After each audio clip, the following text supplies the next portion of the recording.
G'day mates, it's Busta here. So, before the video begins, I need to talk to you guys about some pretty serious stuff. And I know a lot of you guys really hate these openings, but please listen in because this is going to change everything for the future of this channel. So as you all know, there are a lot of problems going on with YouTube at the moment. And for those who don't know, YouTube recently changed its algorithm due to an advertiser boycott, which has left many channels decimated. I won't go into all the details as to why this happened. There are plenty of videos on YouTube already that explain all this in detail. My point here is to explain what is happening to me and how I'm going to try and move forward with hopefully your help. So if you follow me on Twitter, you will know that the YouTube adpocalypse has hit me really hard. And to put some basic figures out there was a stage where I had lost 90% of my revenue overnight. That's 90%. And currently, I'm still fluctuating between an 80 and 90% decline in revenue, which basically means that if things don't improve soon, I'll need to go back to a day job. In fact, currently, I'm beginning to search for one. Now, I know there are some people who will say things like, serves you right, get a real job, don't do it for the money you sell out, etc. And to you guys, all I can say is, good on ya, thanks for coming, and I wish you all the best. But for the rest of you sane people out there who know a little bit about basic economics, here's the reality. If I have to go back to a day job, as you guys have probably surmised already, you guys will get nowhere near the same amount of content I produce currently. I'm talking a reduction to back when I first started YouTube, when I would upload maybe 2 10-minute videos a week, if you're lucky. Also, the production quality is bound to go down too, as I just won't have enough time to work a day job and produce the content like I do now. It just won't be possible. But before all of this happens, here's what I intend to try to do. I want to try and diversify here on the internet, and by diversify, I mean 2 things. So the first thing is, I might move my content to Twitch. I know a lot of you here probably haven't heard of Twitch, but don't be intimidated by that. Twitch TV is honestly just like YouTube in so many ways. There are no fees you have to pay to watch, and you can simply click on my channel, follow it, and be notified when I post videos and then watch them completely free with the occasional ad, just like here. But some of the really cool things about Twitch is that they have really awesome added features. One of them is that there's an option to subscribe to your favorite channels for like $5 and watch all the videos of that channel completely ad-free. And Twitch takes a cut of that $5 alongside of the content creator. Another feature is that I can also provide our community with its own set of emojis as the subscriber amount increases. And one of the best things, in my opinion, about Twitch is that its live streaming service is so good, which if enough people come on over, I'll be happy to do when I clear some family stuff up first. Now for all you people freaking out saying, please don't leave YouTube, don't worry, I'm not leaving YouTube completely. So if you really want to stay here on YouTube, I guess you can, but you may not receive every video and you definitely will be getting videos later. And the reason for choosing to potentially do this are 2 reasons. For one, I am sick to death of YouTube's shitty communication, man. There have been many times where I've been false flagged, false copyright striked, blackmailed through a copyright strike for money, I've had adverts just not show up on my videos, and honestly the list just goes on and on. And you know what? I could probably deal with all of this if YouTube took time to communicate with me and work through the issues together. But this never ever happens. Instead, every single damn time, all I've ever received is an automated response. And quite frankly, I'm just sick of it. Twitch, on the other hand, have real people you can talk to, and they're extremely good at communicating with their content creators. In fact, Twitch have been extremely helpful and kind to me throughout this whole issue with YouTube, even though I don't have my content there. Now, coupled with this, I'm also hoping that some more of you will come over to Patreon to support me there. Pledging can be as much or as little as you want, and you can watch all of my videos there early and completely advert free. In fact, I put one call out not too long ago and a lot of people have come over already, and there's some real momentum building there. But if I'm going to become completely secure, I'll need more people to pledge to the channel before I'm out of the woods yet. And the cool thing is, if just 5,000 to 10,000 of you pledged $1 a month, just $1, which really isn't that much considering the size of this channel, that would give me the financial security to move wherever we want and pursue some plans that I have for the future.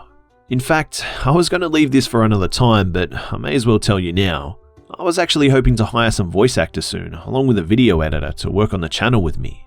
I was actually looking into this before all of this occurred. Also, I actually calculated what $1 a month would be for each video on a schedule of daily uploads for you guys, and the amount you would be paying would be 3 cents a video. 3 cents.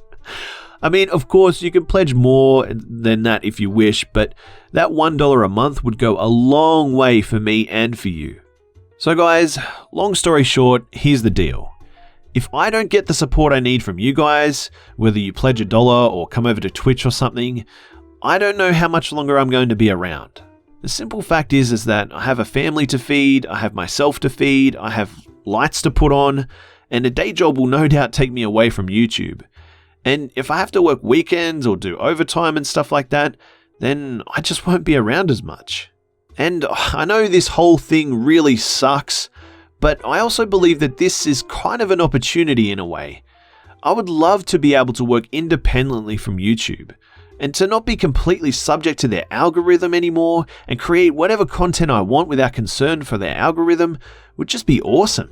And maybe I could start doing some new things, I don't know, but I just think that this is a fantastic opportunity to try and move forward too. So to join me on my channel over at Twitch, I'll leave a link in the description below so that you can follow me there. You don't have to subscribe for $5, you can just follow me there.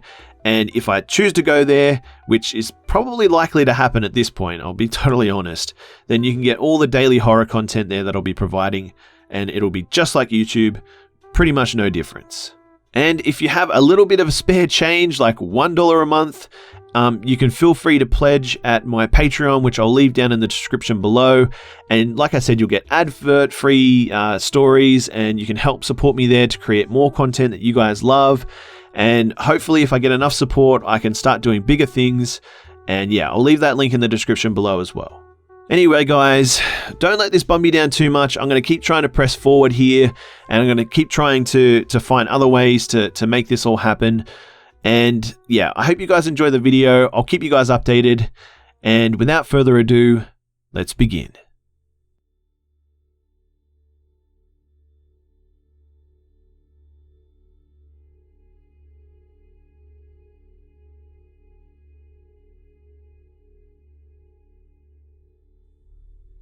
I'm a 20-year-old female, and I have some issues working standard jobs, so I work as a delivery girl for Uber Eats. Usually, deliveries go quite well, but occasionally, my GPS app will have some issues finding the right address and I'll get a little lost. I was on my last delivery of the night before going home. I picked up the food from the restaurant at about 6:45 PM, just as the sun was setting. I put the drop-off address into my GPS and drove to where I thought it was. My GPS led me past 2 apartment complexes and into a residential neighborhood. I passed one house, and as soon as I drive past it, the porch lights come on. That's not too out of the ordinary. Some people have automatic lights. But what was odd was there was a bright red SUV with some pink writing on its back window, parked just outside of this house. Essentially, this house ended, and there was a tree and some bushes right by the door, and this car was parked just past these bushes. Anyway, my GPS tells me to keep driving in a very small private road just past this house. This address is, of course, wrong, but I decided to get out and take a look for the address. Maybe it was one of the houses, or I could see an address on the apartment buildings or something. I walked back to the house that had the SUV parked next to it, as this was the nearest house to the one my GPS told me to go to. As soon as I come into view of the house, the porch lights come on again, which is odd because I didn't even cross in front of the property this time. The porch lights coming on let me read the address and realize that this was not the place either. I consider going down the alley by the SUV, but something in my gut tells me that that's a bad idea. I get back in my car, drive around for 5 more minutes. My GPS tries to send me to the same place again, so I decide to stay in my car but drive by all the houses and try to read the addresses. I drive down the whole road, and no match. Then, I did something dumb. I decided I would try and read the writing on the back of the SUV. So I drive past the house, porch lights come on and stay on this time. I try to read it and I can't make anything out. But then, I see a face pop out of the bushes next to the SUV. Well, as much of a face as possible anyway. This person is wearing a ski mask. He gets out of the bushes and he's wearing all black clothing. He taps on the window of the SUV and another person in a ski mask and black clothes comes out of the passenger side of the SUV. They both start fast walking towards my car. I notice something shiny and reflective in the hands of the one that was in the bushes. I can't say for sure if it was a knife, but I wasn't going to stick around long enough to find out. I throw my car into reverse and speed out of there. I looked back one time as I drove away. Both men in masks had stopped walking towards me and just stared at my car as I drove off. I called the cops shortly after, and they called me back and said that they investigated, but that the SUV was empty and nobody was at the house. They made sure I was safe and called it there.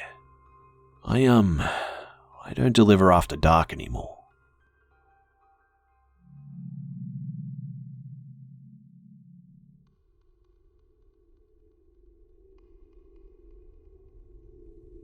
I moved into this really rundown apartment that I ended up living in for 10 years when it was only supposed to be a brief in between two different housing. I hated that place for many reasons, and this is just one of the many.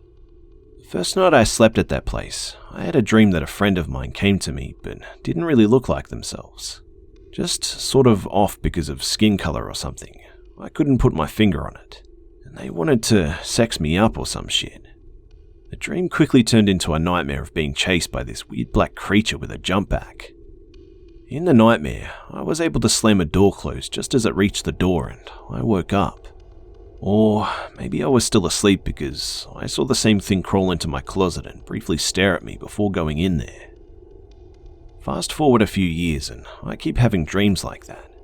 One intense one was that an invisible force was trying to get into my bed to do stuff with me, but needed my permission to do so. I wouldn't say yes. So this invisible thing got angry with me and listed me off the guard and slammed me into the ceiling. And then I woke up.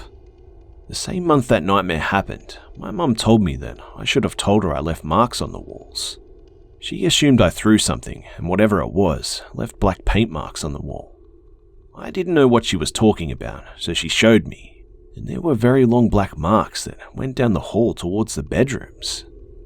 It was creepy since it just appeared out of nowhere, but it didn't look like hand marks or anything.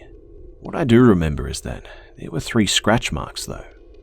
Around the same time, my mum got a part-time job, so she was out of the house on a rainy day.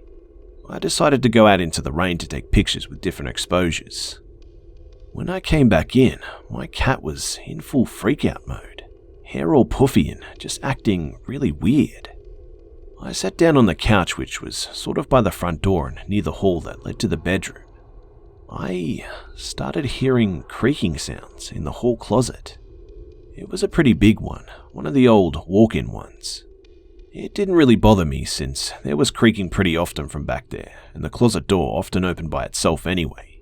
But it was always just a bit, so it didn't seem too spooky. Well, cue the door opening itself. I heard it pop open like someone had taken the handle and turned it. I looked and, indeed, the door was open. I kept hearing the creaking and even thumping noises from the closet and would look over my shoulder down the hall, and the door just kept opening more. I'd just glance over and it would be a tad more open than it had been the last time I looked. This creeped me out, but I wasn't about to go and close it. So I was just on my cell. At the time it was one of those slider phones. And the thumping turned into what was distinctly footsteps in the hall, pacing back and forth. The floors had carpet on them, but underneath was wood that would creak every time anyone would walk there, so the sound was pretty easy to distinguish. I was just on the couch trying to tell myself that it was probably the cold weather, making everything shift in the house. But then, the footsteps came further down the hall, all the way to the couch and stopped right behind my back.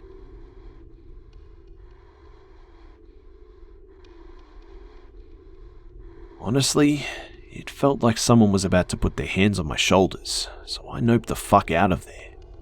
I looked behind me, but there was nothing. But there was no way I was staying in there. I got up off the couch and the stupid closet door opened more, and the footsteps were going up and down the hall, all the way to the couch now. So I picked up my cat, who was just as terrified as me, and went into the kitchen, locked the door and sat on the floor with the cat in my arms and a knife in hand. I heard the footsteps turn into running steps and heard things being thrown and moved in the house. Not the furniture, but like vases and knickknacks, books maybe. But fuck that, I wasn't opening the door for anything. I stayed in there for about 10 minutes and it had gotten quieter for a while. I decided I didn't want to be in there anymore, so I opened the door and there was absolutely nothing moved. I know I heard noises, but nothing had been moved. That pretty much made up my mind, and I put my raincoat back on and stayed in a nearby church parking lot until my mum got back home. I told her about it, and her being all spiritual and all into chakras and crap, she told me that there was no way that there could be anything in our apartment because she had cleared the house, blah blah blah. She said this while walking down the same hall, and then a Bible flew clear off the shelf in front of her, and suddenly she believed me. About 4 years later, my downstairs neighbour had her grandson move in with her. We became friends pretty fast because we both played guitar. His grandmother was pretty fucking psycho though, so we only hung out downstairs when she wasn't there. That apartment was directly under mine. During one of our jam sessions, we started talking about how crazy his grandmother was, and he told me that he was pretty sure that she was probably possessed or something. Granted, she was creepy as hell, and I kid you not, she laughed exactly like the Green Goblin. She'd frequently get into arguments with my friends about politics while she was drunk. She was just not that great of a character. We laughed about it, and he told me that once when he was asleep on the couch in the middle of the night, she came out of her bedroom and tiptoed right next to him and just stood there for a while, standing there just staring at him. He stirred a bit to sit up and she skipped to her bedroom. Like, sort of ran, but skipped at the same time. The strange thing was, she later denied ever doing any of it. It was pretty weird if you ask me. On top of all of this, she was super religious and preachy, in a disrespectful way. He told me that she believed her deceased sisters would sometimes visit her. She said this because a painting hanging on one of the walls would repeatedly fly off the wall over and over, no matter how many times it was secured to the wall. But the frame finally broke and the picture was out back now, so no more of that. So after this discussion, I felt led to tell him about my experience with the nightmares and the footsteps. After I told him, he said that he had something to show me, that it would really freak me out. He walked to where the hallway was, directly under my hallway. All the apartments were identical in layout, so my bedroom was directly above his grandmother's bedroom, and poured me towards some weird burn marks on the ceiling. The marks were like shoe marks, but really big shoes. They went down into the hallway, into the bedroom, and stopped where the door of my bed was in my apartment. This really freaked me out. I told him he was kidding and he must have put them there or something. But no, they tried everything to get it off and it just wouldn't come off their ceiling. He also told me that it was really creepy that I had dreams about something trying to get into my bed, because something similar happened to his grandmother and she woke up with scratches all over her. Apparently though, she just sort of shrugged it off. I finally moved out, and after I moved, I looked into the history of the city. Just across the street, there was an old building that had been a church, but in the current day, it was used for insurance brokers. What's really creepy though is that, allegedly, back in the day, it was the Church of the Black Occult or something. The land we had lived on had formerly been owned by a rich woman back when the city had first been settled. There was an article about her framed in one of the businesses nearby too. She had made a fortune selling coke to literally everyone. Babies who were teething, women on their period, you name it. Then, she had got married to some guy, and I can't remember how it goes, but he found a way to sign over her land and wealth to himself and then divorced her. And she died of some illness and of being poor or something. In my mind, it was karma for making a fortune off of people becoming addicted to hard drugs. All in all, I hate that place. And yeah, I'm sure glad that I moved out of there.